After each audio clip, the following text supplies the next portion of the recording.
ایک نیک سیرت بادشاہ۔ ہندوستان پر ایک نیک بادشاہ حکومت کرتا تھا۔ وہ شاہی خزانے سے ایک پیسے بھی نہیں لیتا تھا۔ وہ کہا کرتا تھا کہ شاہی خزانہ عوام کا پیسہ ہے اور عوام پر ہی خرچ کیا جانا چاہیے۔ وہ ایک بہترین خوش نویس بھی تھا۔ وہ قرآن پاک کی کتابت کرتا اور اس کی آمدنی سے اپنا گزارا کرتا۔ اس کی ملکہ بھی نیک تھی۔ وہ گھر کا سارا کام خود کرتی تھی، صفائی کرتی، کھانا پکاتی، کپڑے سیتی، غرض گھر کے سارے کام کاج اپنے ہاتھوں سے کرتی۔ ایک دن ملکہ کا ہاتھ روٹی پکاتے ہوئے جل گیا۔ جب بادشاہ گھر آیا تو ملکہ نے کہا، مجھے ایک خادمہ رکھنے کی اجازت دے تاکہ وہ گھر کے کام کاج میں میری مدد کرے۔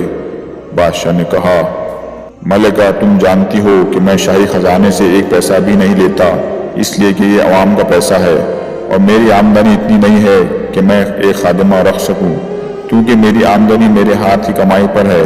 قرآن پاک کی کتابت سے اتنی کم آمدنی میں ایک خادمہ رکھنے کی گنجائش کہاں ہے؟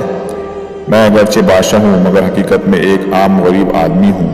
شاہی خزانے پر صرف عوام کا حق ہے اور عوام کی فلاح و بہبود کے لیے ہی خرچ ہونا چاہیے۔ اگر آج میں اس خزانے سے کچھ لے لوں گا تو کل خدا تعالیٰ کو کیا جواب دوں گا؟ ملکہ تم حلال کی کمائی پر صبر و شکر کرو، کل پیارا خدا تمہیں اور مجھے اس کا بہت اجر دے گا۔ بادشاہ کی ملکہ بھی چونکہ سمجھدار اور نیک تھی اور صبر و شکر کرنے والی تھی، اس لیے پھر سلطان سے اس سلسلے میں کچھ نہ کہا اور گھر کے کام کاج خود ہی کرتی رہی۔ اسی لیے کہا جاتا ہے کہ خدا سے دوستی رکھنا ہو تو اپنے ہاتھ سے کماؤ اور حلال رزق سے اپنے اور خاندان کی کفالت کرو۔